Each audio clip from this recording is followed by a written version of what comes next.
कभी सोचा है कि माणिक का जो गहरा लाल रंग है या फिर नीलम का वो चमकीला नीला रंग, ये आता कहाँ से है? या ये सोचें कि हमारी गाड़ियों से जो धुआं निकलता है उसे साफ करने वाले कैटलिस्ट्स वो आखिर किस चीज से बने होते हैं? इन सब सवालों का जवाब न आवर्त सारणी मतलब पीरियोडिक टेबल के ठीक बीच में छिपा है। बिल्कुल, ये वो तत्व हैं जो एक तरह से आवर्त सारणी के दो अलग अलग हिस्सों के बीच एक पुल का काम करते हैं। एक पुल। हाँ, एक तरफ है एस ब्लॉक के बहुत ज्यादा प्रतिक्रियाशील धातु और दूसरी तरफ पी ब्लॉक के अधातु, और इन दोनों के बीच में है ये डी ब्लॉक के तत्व, जिन्हें हम संक्रमण धातु या ट्रांजिशन मेटल्स भी कहते हैं। बिल्कुल। तो आज हम इसी पुल पर चलने वाले हैं।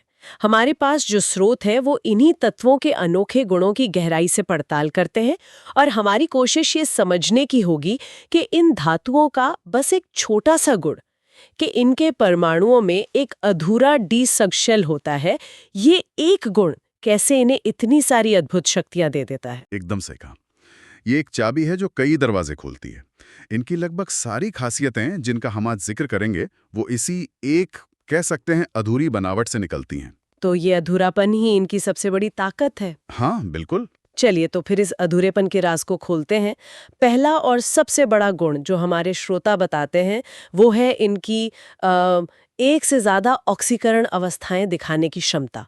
मतलब एक ही तत्व अलग अलग यौगिकों में अलग अलग चार्ज दिखा सकता है। ये तो एक तरह का रासायनिक गिरगिट हुआ। रासायनिक गिरगिट, हाँ, ये शब्द बहुत अच्छा है इसके लिए, बिल्कुल। और इसका कारण इनके इलेक्ट्रॉनिक विन्यास में छिपा है। देखिए, ज्यादातर तत्वों में क्या होता है कि बंधन बनाने के लिए सिर्फ सबसे बाहरी शेल के इलेक्ट्रॉन ही हिस्सा लेते हैं, लेकिन इन संक्रमण धातुओं में सबसे बाहरी ns सबशेल और उससे ठीक अंदर वाला n-1 d सबशेल की ऊर्जा में बहुत कम फर्क होता है। अच्छा, तो वो लगभग बराबर के पड़ोसी हैं। हाँ, बिल्कुल। और इसी वजह से जब बंधन बनाने की बारी आती है तो ये तत्व सिर्फ बाहरी ns इलेक्ट्रॉन ही नहीं बल्कि अंदर वाले d इलेक्ट्रॉनों को भी मैदान में उतार सकते हैं। ठीक यही होता है। वे जरूरत के हिसाब से कम या ज्यादा इलेक्ट्रॉन इस्तेमाल कर सकते हैं। जितने ज्यादा डी इलेक्ट्रॉन हिस्सा लेंगे, ऑक्सीकरण अवस्था उतनी ही ज्यादा हो जाएगी। अच्छा, यही वजह है कि मैंगनीज जो पहली श्रृंखला के बीच में आता है वो +2 से लेकर +7 तक 7 अलग अलग ऑक्सीकरण अवस्थाएं दिखा सकता है। हाँ, 7। ये तो कमाल है। क्या इसी वजह से ये इतने अच्छे उत्प्रेरक मतलब कैटलिस्ट बनते हैं, क्योंकि ये जरूरत पड़ने पर आसानी से अपनी पहचान बदल सकते हैं? आपने बिल्कुल सही नस पकड़ी है। उनकी जो उत्प्रेरक वाली भूमिका है ना, उसका ये एक बहुत बड़ा राज है। वे एक रासायनिक प्रक्रिया के दौरान अपना रूप बदलकर रिएक्टेंट्स को एक आसान रास्ता दे सकते हैं और फिर प्रतिक्रिया के अंत में वापस अपने असली रूप में आ जाते हैं। दिलचस्प। इस पर हम आगे और बात करेंगे। ठीक है, तो ये पहचान बदलने की क्षमता इनका पहला सुराग है। अब ये क्षमता इन्हें एक और अनोखा गुण देती है, जटिल यौगिक बनाने की प्रवृत्ति। ये शब्द सुनने में थोड़ा भारी लगता है, कॉम्प्लेक्सेस। इसे आसान बनाते हैं। कल्पना कीजिए कि संक्रमण धातु का जो आयन है वो एक रानी मधुमक्खी है। ओके। और लिगेंड्स नाम के छोटे छोटे अणु या आयन वो कार्यकर्ता मधुमक्खियों की तरह हैं जो रानी के चारों ओर इकट्ठा हो जाते हैं। ये लिगेंड्स अपने इलेक्ट्रॉन जोड़े धातु आयन को दान करते हैं, जिससे एक मजबूत टीम बनती है, एक स्थिर ढांचा। इसी टीम को हम जटिल यौगिक कहते हैं। ये एनालॉजी तो बहुत अच्छी है, पर ये धातु आयन इन लिगेंड्स को अपनी तरफ खींचते क्यों हैं? इसके 3 मुख्य कारण हैं जो एक साथ काम करते हैं। पहला, इन धातु आयनों का आकार छोटा होता है और उन पर धनात्मक आवेश का घनत्व बहुत ज्यादा होता है। मतलब कम जगह में बहुत ज्यादा पॉजिटिव चार्ज। हाँ, तो ये उन्हें लिगेंड्स के नेगेटिव चार्ज वाले इलेक्ट्रॉनों के लिए एक शक्तिशाली चुंबक बना देता है। ठीक है, तो एक शक्तिशाली चुंबक की तरह है। और दूसरा कारण है जगह की उपलब्धता। इन धातु आयनों के पास खाली d ऑर्बिटल्स होते हैं, जैसे एक बड़े घर में खाली कमरे। अच्छा। तो लिगेंड्स से मिलने वाले इलेक्ट्रॉन जोड़ों को रखने के लिए ये खाली कमरे एकदम सही होते हैं। और तीसरा कारण वही होगा जिससे हमने शुरुआत की थी। बिल्कुल, इनकी परिवर्तनशील ऑक्सीकरण अवस्थाएं। ये उन्हें अलग अलग तरह के और अलग अलग संख्या में लिगेंड्स के साथ जुड़ने की छूट देती है। तो छोटा आकार, खाली कमरे और पहचान बदलने की क्षमता, ये तीनों मिलकर इन्हें कुशल टीम लीडर बनाते हैं। हाँ, कह सकते हैं। और यहीं से एक और दिलचस्प गुण सामने आता है जिसका हम रोजमर्रा की जिंदगी में अनुभव करते हैं, चुंबकत्व। हाँ, और चुंबकत्व की कहानी भी सीधे सीधे इनके इलेक्ट्रॉनों की बनावट से ही जुड़ी है। ज्यादातर संक्रमण धातुएं और उनके यौगिक अनुचुंबकीय होते हैं। पैरामैग्नेटिक। इसका मतलब है कि वे चुंबक की तरफ आकर्षित होते हैं। सही। और इसका कारण है इनकी डी ऑर्बिटल्स में मौजूद अयुग्मित electron, unpaired electrons. Unpaired electrons. मतलब ऐसे इलेक्ट्रॉन जो अकेले हैं, जिनका कोई जोड़ा नहीं है। बिल्कुल। हर एक अकेला इलेक्ट्रॉन वो खुद एक छोटे से नन्हे चुंबक की तरह काम करता है। जब कोई बाहरी चुंबकीय क्षेत्र नहीं होता तो ये सारे नन्हे चुंबक इधर उधर बिखरे रहते हैं, उनका असर खत्म हो जाता है। लेकिन जैसे ही आप उन्हें एक बड़े चुंबक के पास लाते हैं, ये सभी नन्हे चुंबक एक लाइन में खड़े हो जाते हैं और उसकी तरफ खींचने लगते हैं। और जितने ज्यादा अकेले इलेक्ट्रॉन होंगे, खिंचाव उतना ही मजबूत होगा। उतना ही मजबूत। एक मिनट, अगर कुछ पदार्थ चुंबक से आकर्षित होते हैं तो इसका मतलब कुछ ऐसे भी हैं जो उसे धकेलते हैं। ये तो बड़ी अजीब बात है। ये अजीब लगता है, लेकिन ये सच है। इसे कहते हैं प्रतिचुंबकत्व, डायामैग्नेटिज्म। ये उन पदार्थों में होता है जिनमें सभी इलेक्ट्रॉन जोड़े में होते हैं, कोई भी अकेला नहीं होता। जैसे जिंक आयन Zn2+, उसके डी सबशेल में सभी 10 इलेक्ट्रॉन्स जोड़े बना चुके होते हैं। तो ऐसे पदार्थ बाहरी चुंबकीय क्षेत्र से हल्का सा प्रतिकर्षण महसूस करते हैं, मतलब उसे थोड़ा सा धकेलते हैं। और तीसरा प्रकार, जो सबसे शक्तिशाली है, जिससे हमारे फ्रिज पर लगने वाले चुंबक बनते हैं, वो है लौह चुंबकत्व, फेरोमैग्नेटिज्म। अच्छा। ये अनुचुंबकत्व का ही एक बहुत शक्तिशाली और कह सकते हैं अनुशासित रूप है। लोहा, कोबाल्ट और निकिल जैसे तत्वों में ये नन्हे नन्हे परमाणु चुंबक इतने शक्तिशाली होते हैं कि वे एक दूसरे से कहते हैं, चलो सब एक ही दिशा में मुंह करके खड़े हो जाते हैं। और वो ऐसा कर लेते हैं। हाँ, वे एक अनुशासित सेना की तरह एक ही दिशा में स्थायी रूप से जम जाते हैं। इसीलिए जब आप बाहरी चुंबक हटा भी लेते हैं, तब भी ये स्थायी रूप से चुंबक बने रहते हैं। वाह! तो स्थायी चुंबक असल में बस ऐसे परमाणु हैं जिनके छोटे छोटे चुंबक एक ही दिशा में लाइन में खड़े हो गए हैं और वहीं टिके रहने का फैसला कर चुके हैं। ये तो कमाल है। अब आते हैं उस गुण पर जो शायद इन तत्वों को सबसे ज्यादा खूबसूरत बनाता है, उनका रंग। माणिक, नीलम, पन्ना, इन सब में संक्रमण धातुएं ही तो हैं। हाँ, और उनके ज्यादातर यौगिक, चाहे वो ठोस हों या घोल में, रंगीन होते हैं। ये उन्हें एस और पी ब्लॉक के तत्वों से एकदम अलग करता है, जो ज्यादातर सफेद या रंगहीन होते हैं। और इस रंग के पीछे का जो विज्ञान है, उसे डी संक्रमण कहते हैं ना? D transition. चलिए इसे समझते हैं। देखिए, जब कोई संक्रमण धातु आयन अकेला होता है तो उसके पांचों डी ऑर्बिटल एक ही ऊर्जा स्तर पर होते हैं। ठीक है। लेकिन जैसे ही लिगेंड्स, मतलब हमारी कार्यकर्ता मधुमक्खियां, उसे घेरती हैं, वे डी ऑर्बिटल्स में एक तरह की खलबली मचा देती हैं। इस वजह से पांचों डी ऑर्बिटल्स दो अलग अलग ऊर्जा स्तरों में बट जाते हैं। कुछ की ऊर्जा कम हो जाती है और कुछ की ज्यादा। और इसी बंटवारे से रंग पैदा होता है। ये थोड़ा उलझा हुआ लग रहा है, तो क्या होता है? कम ऊर्जा वाले डी ऑर्बिटल में बैठा एक इलेक्ट्रॉन इस रोशनी से ठीक उतनी ही ऊर्जा का एक खास रंग सोख लेता है जितनी उसे ज्यादा ऊर्जा वाले खाली ऑर्बिटल में छलांग लगाने के लिए चाहिए। मतलब ये खास रंग की ऊर्जा को खा जाता है। बिल्कुल।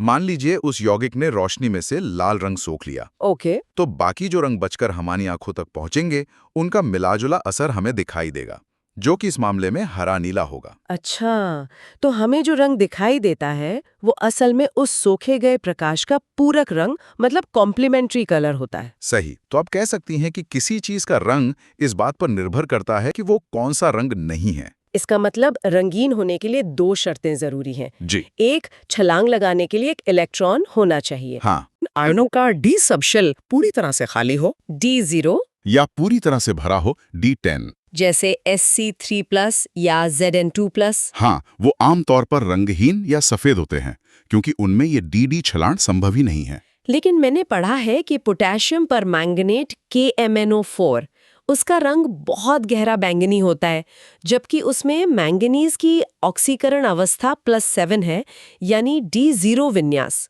तो वो रंगहीन क्यों नहीं है? ये एक बहुत शानदार सवाल है और ये हमें एक गहरी बात बताता है। कभी-कभी रंग का कारण डी संक्रमण नहीं होता। तो फिर क्या होता है? एक और प्रक्रिया होती है जिसे आवेश स्थानांतरण या चार्ज ट्रांसफर कहते हैं। आवेश स्थानांतरण। हाँ, इस मामले में इलेक्ट्रॉन धातु के एक डी ऑर्बिटल से दूसरे में नहीं कूदता, बल्कि वो लिगैंड यानी ऑक्सीजन से निकलकर सीधे धातु, मैंगनीज के खाली ऑर्बिटल में स्थानांतरित हो जाता है। अच्छा, एक बहुत बड़ी छलांग है जिसके लिए बहुत ज्यादा ऊर्जा सोखी जाती है और इसी वजह से रंग इतना गहरा और तीव्र होता है। ठीक है। तो अब तक हमने इन तत्वों के सैद्धांतिक गुणों की बात की। अब देखते हैं कि ये गुण हमारी व्यवहारिक दुनिया को कैसे चलाते हैं। इनके औद्योगिक महत्व की बात करते हैं। चलिए, इन्हें दो बड़े समूह में बांटते हैं। पहला समूह है मास्टर बिल्डर्स, मतलब वो गुण जो इन्हें निर्माण और संरचना के लिए जरूरी बनाते हैं। इसमें सबसे पहले आता है मिश्र धातु निर्माण, एलॉय फॉर्मेशन। जैसे स्टील, पीतल, कांसा, ये सब तो हमारी जिंदगी का हिस्सा है। बिल्कुल। संक्रमण धातुओं के परमाणुओं का आकार लगभग एक जैसा होता है। अच्छा, कल्पना कीजिए कि आपके पास एक बक्से में संतरे भरे हैं। आप आसानी से कुछ संतरे निकालकर उनकी जगह मौसम्बी रख सकती हैं और बक्से की बनावट पर ज्यादा फर्क नहीं पड़ेगा, है ना? हाँ, सही बात है। ठीक इसी तरह ये धातुएं अपने क्रिस्टल जाली में आसानी से एक दूसरे की जगह ले सकती हैं और इसी गुण की वजह से हम लोहे में थोड़ा क्रोमियम और निकल मिला के स्टेनलेस स्टील बना लेते हैं। जो मजबूत भी होता है और जिस पर जंग भी नहीं लगता। बिल्कुल। और ये धातुएं इतनी मजबूत और सख्त क्यों होती हैं? इनके गलनांक और क्वथनांक इतने ज्यादा क्यों होते हैं? इसका जवाब भी इनके इलेक्ट्रॉनों में ही छिपा है। ज्यादातर धातुओं में परमाणुओं को एक साथ बांधने वाला जो गोंद है वो सिर्फ बाहरी s इलेक्ट्रॉन होते हैं। ओके। लेकिन संक्रमण धातुओं में s इलेक्ट्रॉनों के साथ साथ अंदर की d इलेक्ट्रॉन भी इस गोंद का हिस्सा बनते हैं। तो ज्यादा इलेक्ट्रॉन मतलब ज्यादा मजबूत बंधन। हाँ, ज्यादा मजबूत धात्विक बंधन, और इस बंधन को तोड़ने के लिए बहुत ज्यादा गर्मी की जरूरत पड़ती है। इसीलिए टंगस्टन जैसी धातु का गलनांक 3400 डिग्री सेल्सियस से भी ज्यादा होता है। और इसीलिए उसे बल्ब के फिलामेंट में इस्तेमाल करते हैं। सही। और इसी वजह से ये भारी भी होती हैं। इनका घनत्व ज्यादा क्यों होता है? हाँ, इनका घनत्व ज्यादा होता है। जैसे जैसे हम एक श्रृंखला में बाएं से दाएं जाते हैं, नाभिक में प्रोटॉन बढ़ते जाते हैं। इससे उसका खिंचाव बढ़ता है और ये खिंचाव इलेक्ट्रॉनों को अंदर की ओर कसकर खींचता है।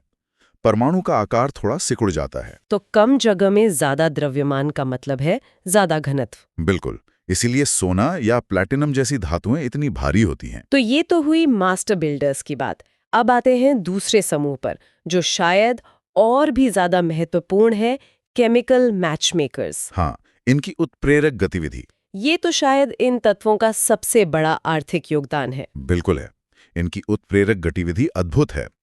हमने पहले बात की थी ना कि ये अपनी ऑक्सीकरण अवस्था बदल सकते हैं। हाँ। इसी क्षमता का इस्तेमाल वे रासायनिक प्रतिक्रियाओं को तेज करने के लिए करते हैं। पर ये काम कैसे करता है? मान लीजिए दो अणु हैं A और B जो आपस में प्रतिक्रिया करके C बनाना चाहते हैं, लेकिन उनके लिए सीधे जुड़ना बहुत मुश्किल है, जैसे किसी ऊंची पहाड़ी पर चढ़ना।